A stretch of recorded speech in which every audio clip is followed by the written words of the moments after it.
Dios le bendiga, vamos a comenzar esta clase. Este es un nuevo tema sobre qué es lo del tema que hemos venido estudiando sobre lo que es las relaciones matrimoniales. El tema de hoy es enemigos de una relación matrimonial saludable. Y pues bueno, creo que todos tenemos que aprender respecto a esto porque son enemigos astutos que sutilmente se involucran en nuestra relación y no nos damos cuenta porque a nuestro parecer no están ahí, pero sí están ahí. La cuestión es identificarlos y no solamente eso, sino eliminarlos, que esa es la idea principal, ¿me entiendes?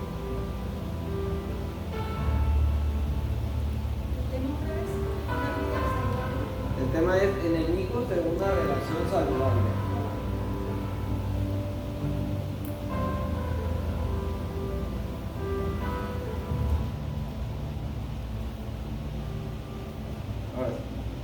Ahora sí, casi ¿usted no tiene una copia, verdad? Aquí está para que no batalle, ¿ok? Entonces, ok. Dice ahí, no conseguimos una relación saludable, o sea, de matrimonio saludable automáticamente.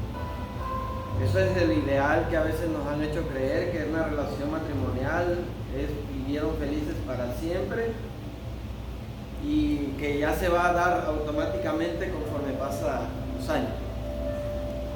La realidad nos dice todo lo contrario.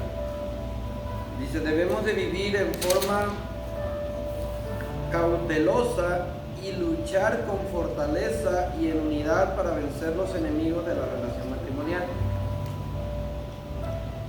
Dice el Proverbios que el avisado ve el mal y se esconde o se aparta. Los simples siguen adelante y reciben el daño. Si nosotros no tenemos la suficiente capacidad de ser cautelosos, de prepararnos para la relación matrimonial, lastimosamente no vamos a identificar estos enemigos y nos van a perjudicar de una u otra manera.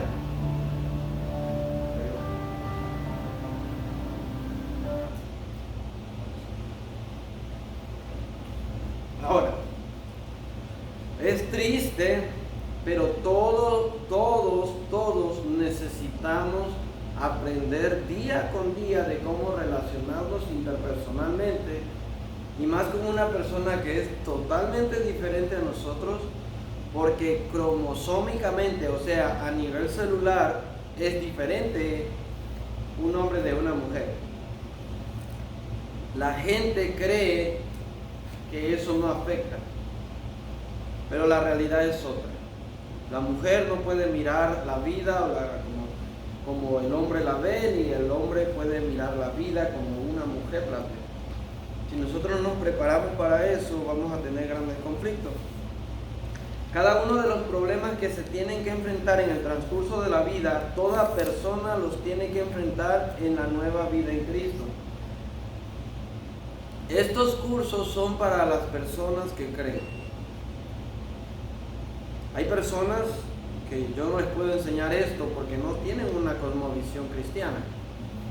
Cosmovisión es mirar la vida de un estilo de forma, una manera de ver la vida.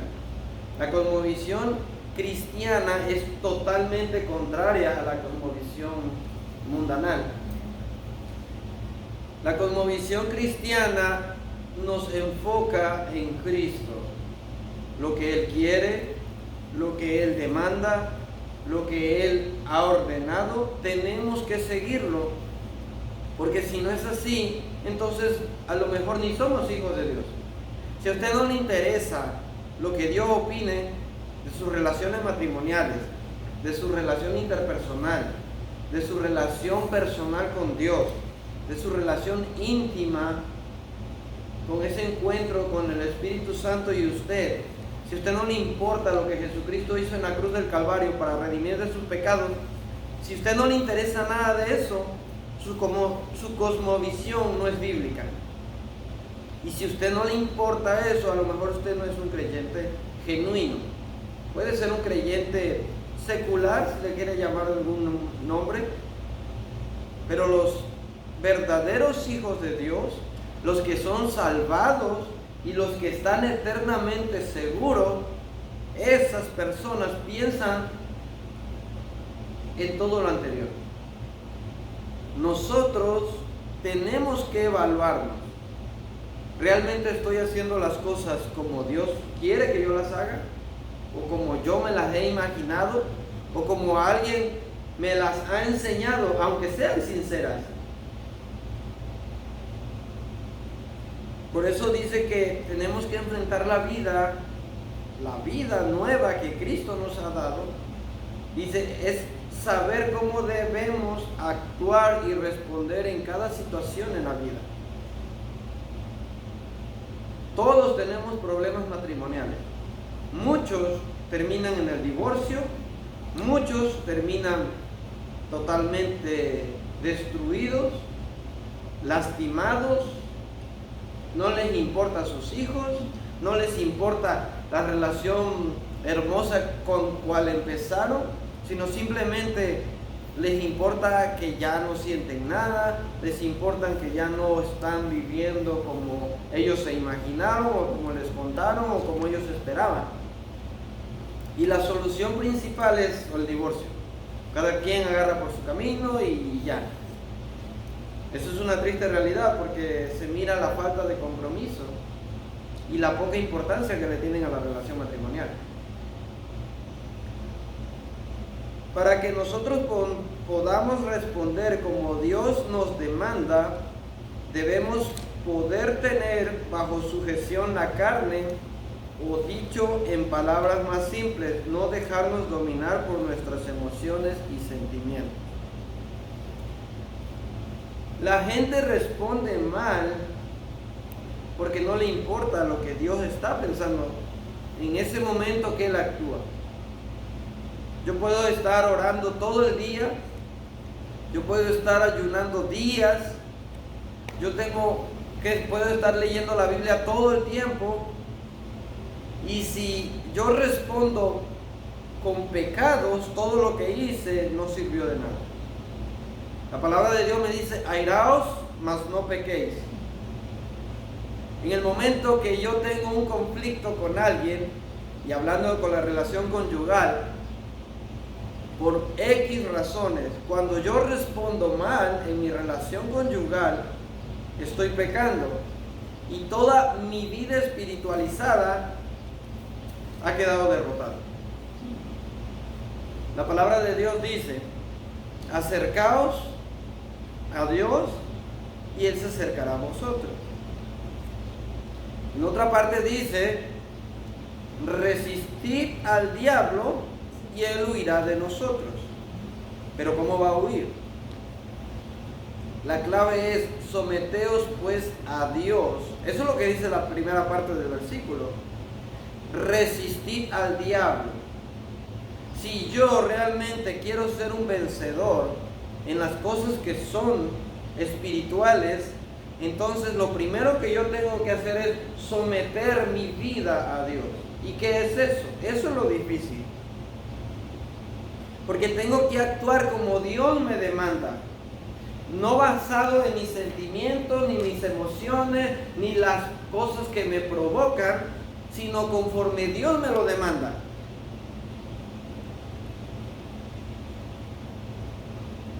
Para poder someter nuestros sentimientos y emociones, tenemos que luchar contra nosotros mismos. Y esa lucha sería imposible de ganar si no tuviésemos al Espíritu Santo.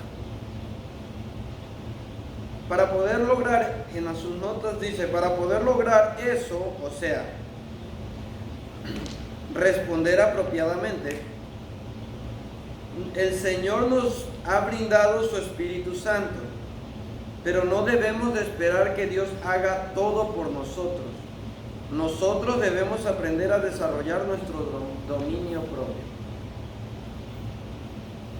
Es un error considerar que porque usted ora, porque usted ayuna, porque usted lee la palabra de Dios, porque usted asiste a la iglesia, porque usted participa, es un error creer que Dios tiene que hacer una transformación en su vida de una manera milagrosa. Él lo puede hacer, pero por lo general Dios nos entrega la responsabilidad a nosotros, porque es responsabilidad de nosotros. Y la carta a los Romanos, en el versículo 2, el capítulo 12, en el versículo 2, nos dice que tenemos que transformar nuestra mente a través del conocimiento. La renovación de nuestra mente tiene que ser a través del conocimiento de la palabra de Dios. Solamente así, conociendo eso, podremos conocer la voluntad de Dios. En el libro de Tesalonicenses dice que la voluntad de Dios es nuestra santificación, que os apartéis de toda inmundicia. Todo lo que el mundo nos ofrece, las ideas que el mundo nos ha traído, muchas de esas ideas están contaminadas de pecado. Tenemos que deshacerlas y meter nueva información a nuestra mente. Y basados en esa nueva información, tenemos que actuar. En el libro en la carta de la segunda carta de Pedro, capítulo 1, versículo 6, si no me equivoco, dice: agregar al conocimiento dominio propio. Si alguien lo tiene, me lo puede leer, por favor. Segunda de Pedro. Al conocimiento, dominio propio, al dominio propio, paciencia, y a la paciencia, piedad. Ok. Ahí, obviamente, si usted lee eso del capítulo, creo que comienza desde el 3 hasta el 10, por ahí. Dice, como todas las cosas que pertenecen a la vida y a la piedad. O sea, todas las cosas que pertenecen a este mundo y a la relación interpersonal con Dios. Que esa es piedad, una vida de comunión continua con Dios. Eso es piedad, no es dar limosna. No sé si ustedes sabían eso. Pero piedad, dicen, ay, esa persona es bien piadosa, porque da ofrenda, ayuda. Eso no tiene nada que ver con lo que realmente quiere decir piedad. Piedad es devoción con Dios. Y por lo general, la devoción con Dios se asocia al dar. ¿Por qué? Porque Dios siempre da. Yo considero que esa es la conexión que hay. Por eso se considera que la piedad es como ser generoso. El apóstol Pablo le dice a Timoteo: ejercítate en la piedad. Ejercítate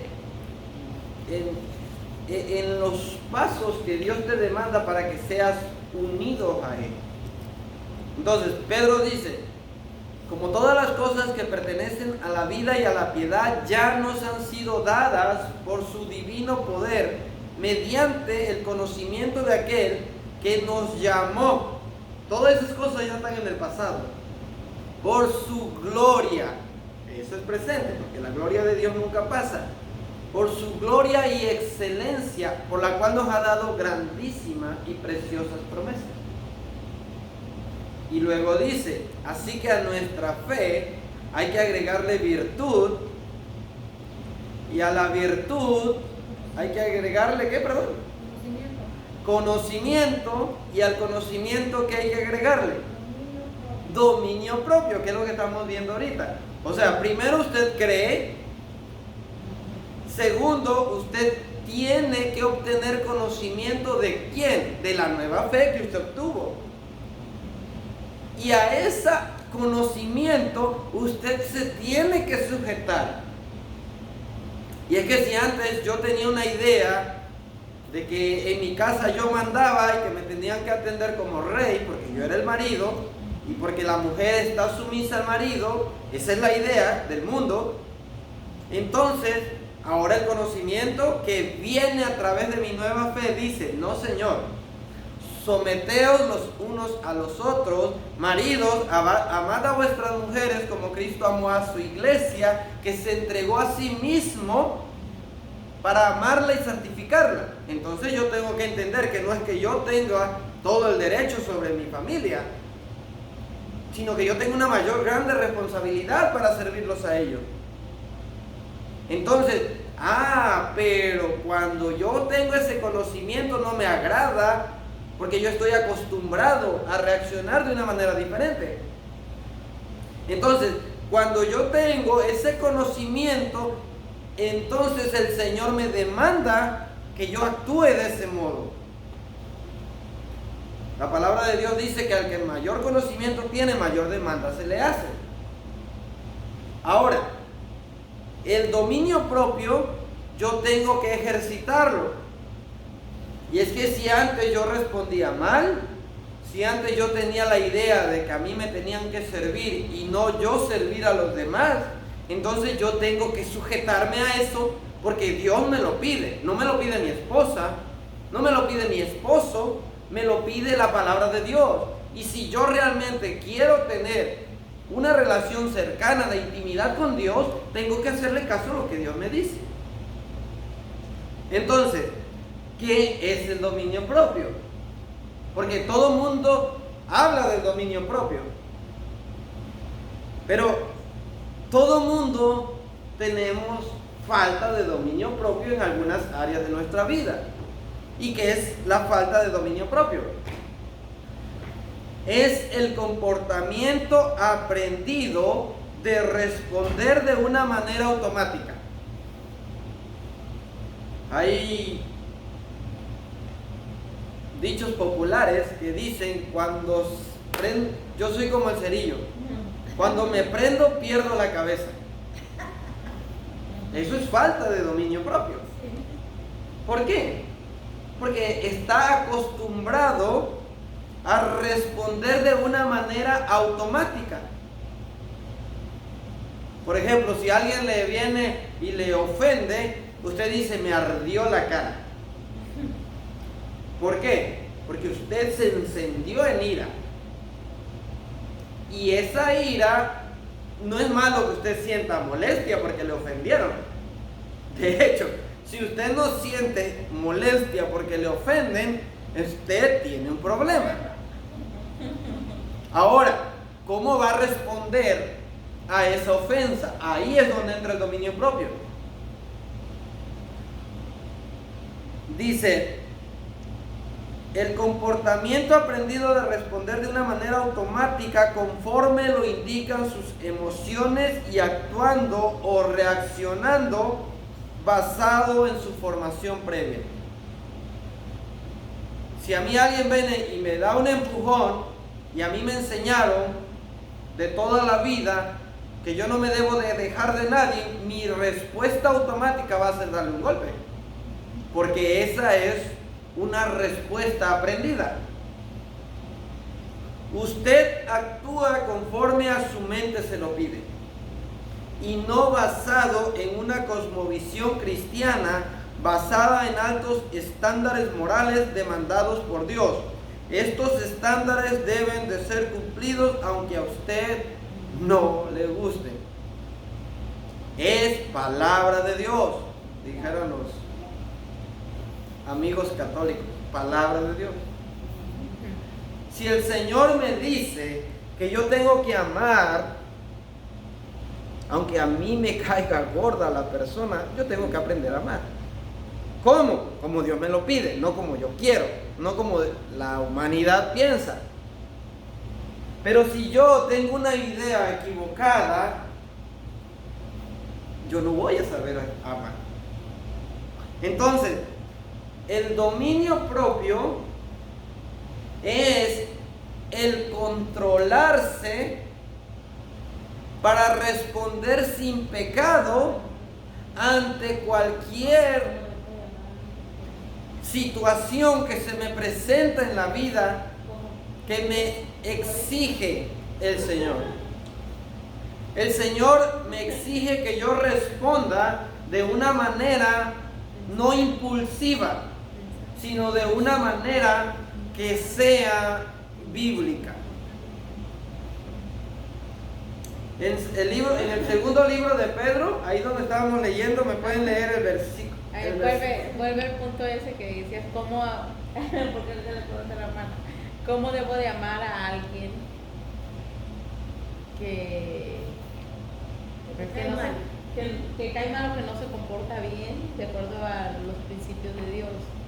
¿Cómo debo de amarlo? Porque la hermana también me dice con los ojos de Dios. Ok. Amar al estilo divino es hacerle el bien a otra persona sin romper los estándares divinos o los principios bíblicos y sin hacerme daño a mí mismo. Si una persona es agresiva conmigo, si una persona tiene malos ojos, como se nos dice, te ve con malos ojos, amarlo puede ser expulsarlo de mi vida. ¿Por qué? Porque me está haciendo daño. Muchas personas, lamentablemente, en nombre equivocadamente del amor, permiten pecados que nunca deberían de permitirse. Es que yo amo a mi esposo, aunque el esposo tenga un amante, y no lo quiero dejar. Entonces no está actuando conforme a los principios bíblicos. La palabra de Dios me dice en el libro de Corintios, primera a los Corintios, capítulo 13, primera a los Corintios, capítulo 13, dice, el amor es sufrido. El amor no permite nada indebido. Si yo permito que mi cónyuge tenga una persona como amante, una tercera persona, entonces yo estoy permitiendo a nombre del amor algo indebido. Pero es que el amor todo lo sufre. Sí, pues déjalo y sufre el dolor de dejarlo. Eso es amar. Usted puede amar a sus padres, aunque sus padres sean, o sus suegros. Presente la suegra. Cuando usted ama a una suegra que se mete en la vida conyugal, en unos familiares que son un conflicto, usted los ama diciéndoles, ¿sabe qué? Nosotros como hijos de Dios, obviamente se tienen que poner de acuerdo los cónyuges primero y poner un alto. ¿Sabe qué? En mi casa nosotros vivimos así, usted o ustedes son bienvenidos, pero nosotros vivimos así. Si a usted no le gusta cómo educo a mis hijos, cómo trato a mi esposo o a mi esposa, y nosotros no estamos haciendo nada que está fuera de la palabra de Dios, al contrario, estamos tratando de llevar una vida como Dios nos la demanda, pero como a este mundo todo lo que es de Dios le parece equivocado, entonces a lo mejor a la vista de ellos no está bien. No, es que eres un mandilón, no, es que la mujer no hace nada, no, es que educan mal a los hijos, es que tus hijos necesitan una disciplina diferente. Todas esas cosas son aprendidas del mundo. Lo que me enseña la palabra de Dios es otra cosa. ¿Y saben qué? Nosotros queremos que ustedes, si van a venir aquí, vivan aquí o van a estar aquí un tiempo, se respete mi casa. Y eso es un error grave que se está cometiendo en las familias y aún en las iglesias. En la familia se considera que la palabra de Dios dice, cree y serás salvo tú y toda tu casa. Eso es un versículo mal interpretado. Número uno, porque mi casa, en ese versículo, se refiere a que tenemos que nuestra casa esté en sujeción apropiada. No es que yo voy a ser el padre de familia y mis hijos hacen lo que quieran y por eso la promesa de Dios los alcanza. Eso está totalmente equivocado. Es tema de otro asunto.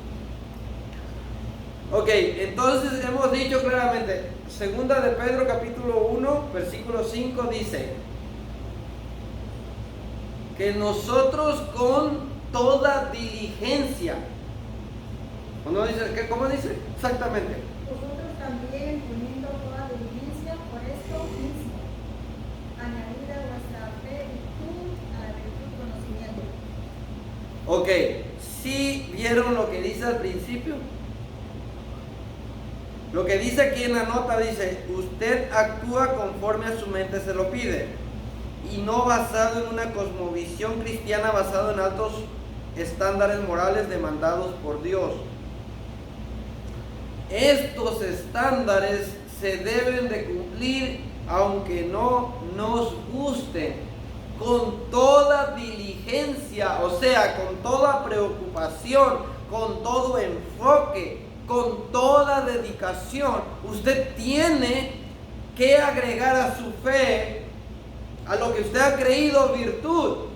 ¿Qué es la virtud? ¿Alguien me dice qué es virtud, por favor? Y no ser virtuoso, talentoso, esas cosas no. Estamos hablando bíblico. La virtud es la excelencia moral, lo que Dios nos demanda. ¿Y qué es la excelencia moral?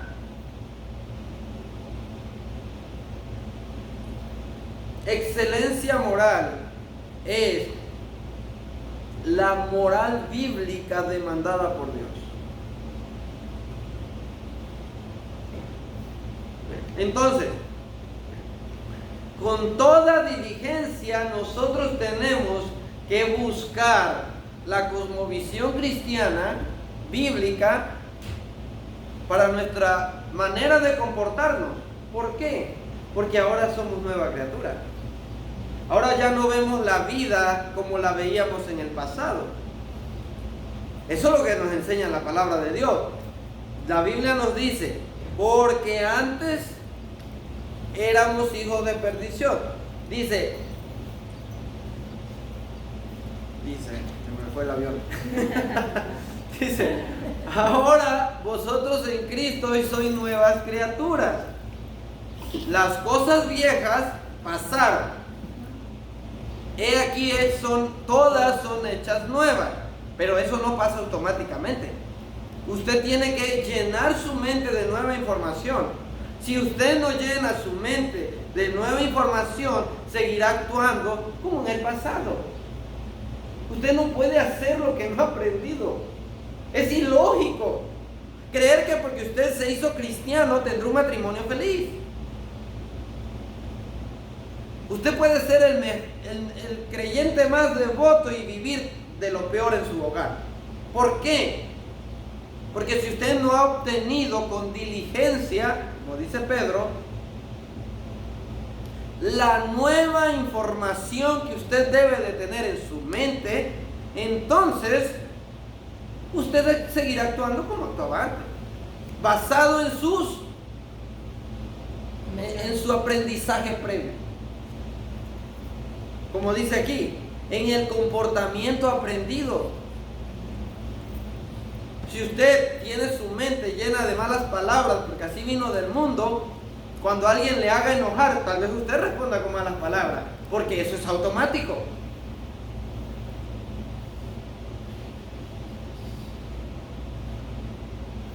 Ok, sigamos leyendo. Hay que tomar en cuenta que nuestro matrimonio no se puede mantener sin variación, o mejora o empeora dependiendo del trabajo que ambos cónyuges realicen en la relación. Su matrimonio es un sub y baja. Usted trabaja en su matrimonio sube, es mejor, aprende, se dedica a él, trabaja en él. Si usted dice, pues ahí la llevamos, entonces empieza a declinar. ¿Por qué? Porque la vida así es. Más adelante, en la próxima clase, vamos a ver un tema que se llama, un enemigo de la relación conyugal que se llama la postergación. y es la falta de acción. Las cosas que usted no hace, por algo no las hace. Porque simplemente no quiere trabajar en ello. Ahora, su relación conyugal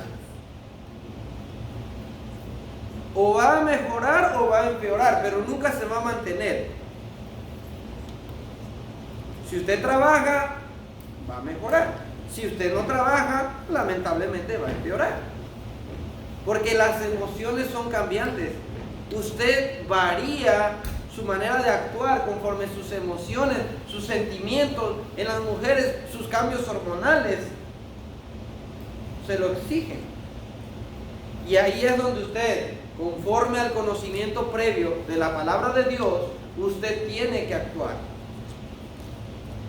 Usted actuará mal si usted no toma en serio la palabra de Dios. Usted actuará mal aun cuando sus intenciones sean buenas, pero si usted no ha obtenido el conocimiento de Dios. La palabra de Dios, para eso se nos dejó. Lámpara es a mis pies tu palabra. Antes no existían las lámparas de mano. Antes usted tenía que ir con un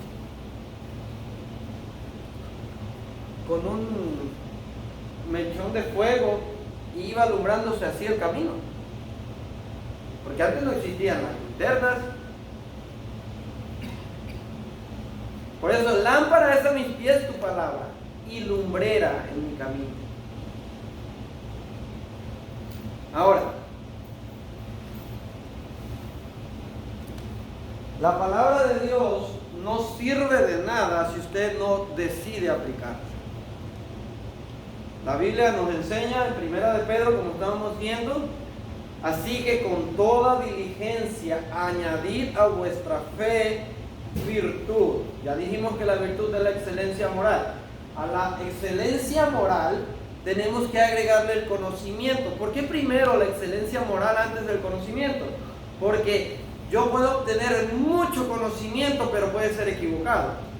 Y todo el conocimiento que yo tengo lo tengo que filtrar. Que esto sea de Dios, que esto no es de Dios. Esto es de Dios, ok, esto sí es de Dios. Después del conocimiento tengo que agregarle dominio propio. ¿Por qué? Porque ahora he aprendido nuevos valores. Ahora tengo que saber responder como Dios me lo pide, no como yo he aprendido, como dice aquí. No a responder al comportamiento aprendido. Entonces, hemos dicho que la relación matrimonial no se mantiene sin variación, o mejora o empeora dependiendo del trabajo de cada cónyuge. Por eso es importante que para que su relación vaya floreciendo más y más con el paso de los años, debe de trabajar en él. Lastimosamente los hombres, como yo, y como cualquier otro varón, porque así es, así Dios nos diseñó, no es que esté enfermo, no es que sea malo, pero nuestra tendencia es conquistar. Esa es nuestra principal motivación. Me gustó una muchacha, quiero conquistarla. La empiezo a perseguir, le empiezo a hacer cosas que jamás nunca había hecho. La empiezo, como dice, a enamorar. Me caso con ella y tiendo a descansar. Ya lo logré, en otras palabras. Logré mi objetivo. Ok, ahora voy a perseguir, yo qué sé, una nueva casa. Y me esfuerzo en eso. Y dedico tiempo a mi trabajo. Y busco la manera. Y hago que mi crédito suba. Y puedo descuidar a lo que ya tengo.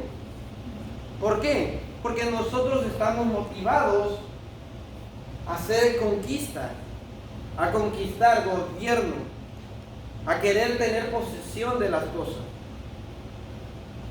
Si yo no aprendo lo que la palabra de Dios me dice, si yo no tengo dominio propio sobre mi persona, voy a querer actuar así. Y de ahí volvemos a ir a 1 de Pedro capítulo 3 versículo 7 que dice: maridos, amad a vuestras mujeres. No, perdón, ese es el 7. Maridos, dice, vivid con ellas sabiamente, dando honor a la mujer como a vaso más frágil, para que vuestras horas como coherederas de la gracia de Dios, son participantes igual que nosotros de lo que Dios ha dado.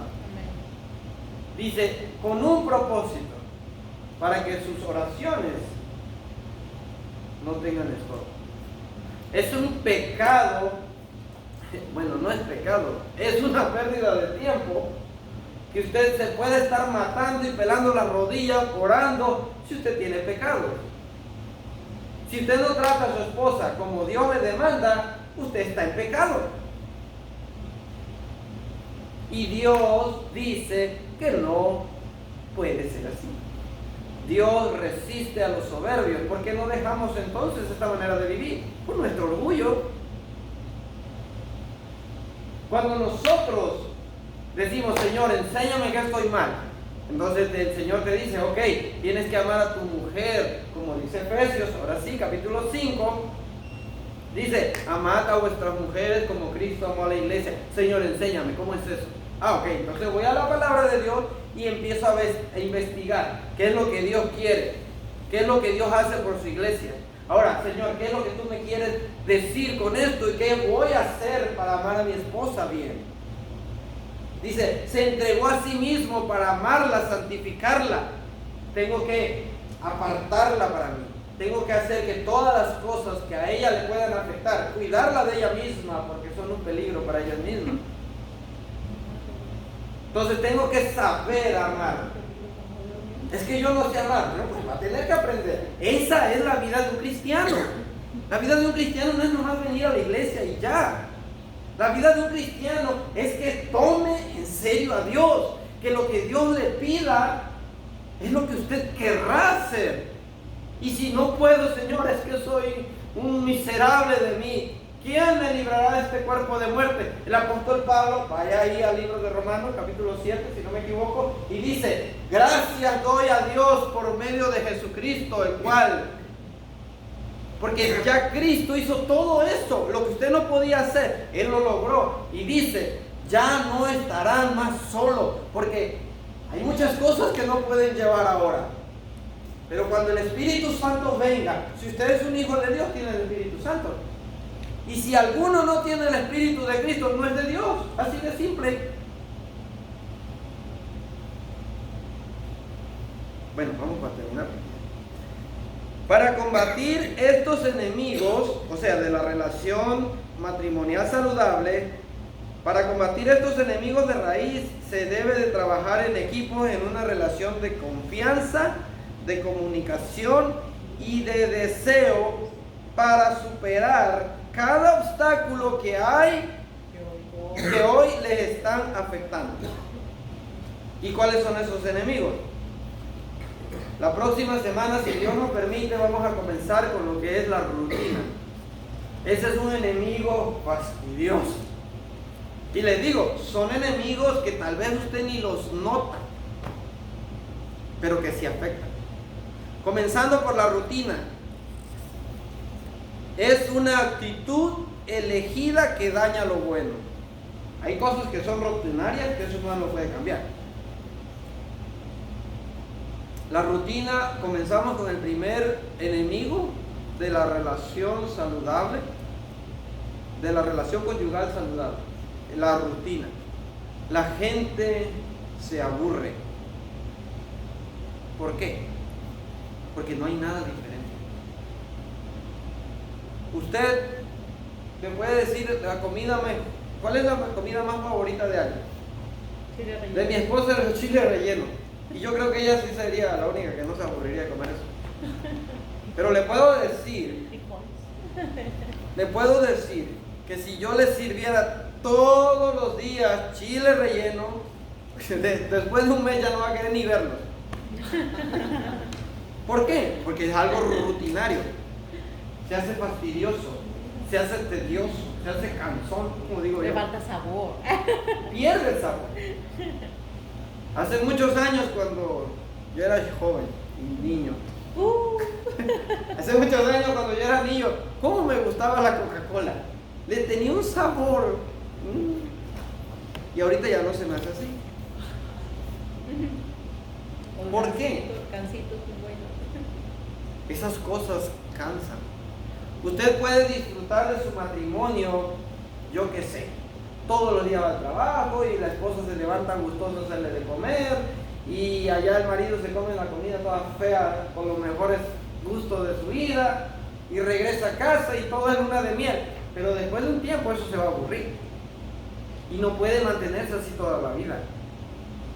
Entonces, la próxima semana miraremos lo que es la rutina. El primer enemigo, no hay un orden en sí. Otro enemigo es el maltrato. Trato irrespetuoso que produce agravio. El maltrato. Y a veces no nos notamos que maltratamos a nuestro cónyuge.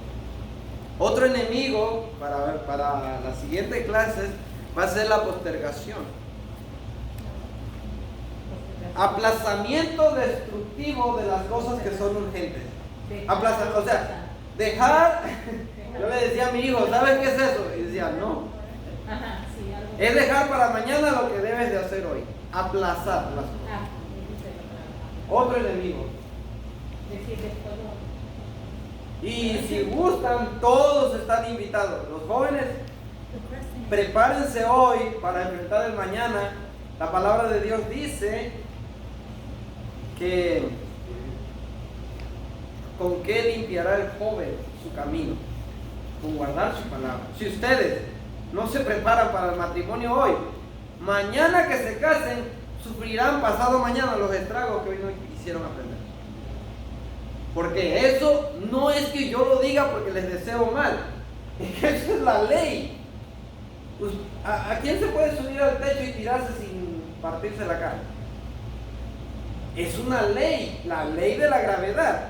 Nadie puede romper esa ley, a menos que usted ejercite, haga cosas que puedan romper esa ley. Pero naturalmente, si usted se tira de este edificio al piso, seguro que se rompen los huesos mínimos. ¿Por qué? Porque es una ley. Lo mismo pasa con la juventud, con la vida, con nosotros los adultos. Prepárense hoy para enfrentar el mañana.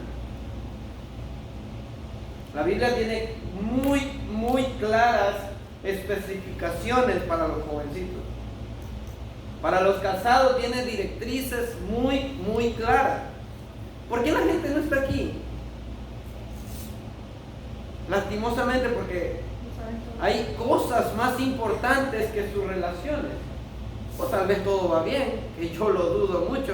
Yo me he dedicado años ya, puedo decir que años, a tratar de entender mi relación matrimonial, a tratar de mejorarla, y aún sigo teniendo problemas. Y me gustaría echarle la culpa a mi esposa, pero lastimosamente no siempre es así. Es parte de los dos. Somos diferentes, actuamos diferente, pensamos diferente. Y si no nos preparamos, pues nunca nos podremos entender.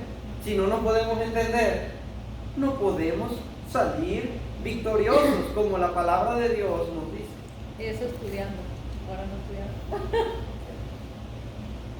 Ahora, todos están invitados, les agradezco este tiempo y primeramente Dios, el próximo domingo, si no hay ningún inconveniente, aquí los esperamos de nuevo. ¿Ok? Dios le bendiga, hermanos.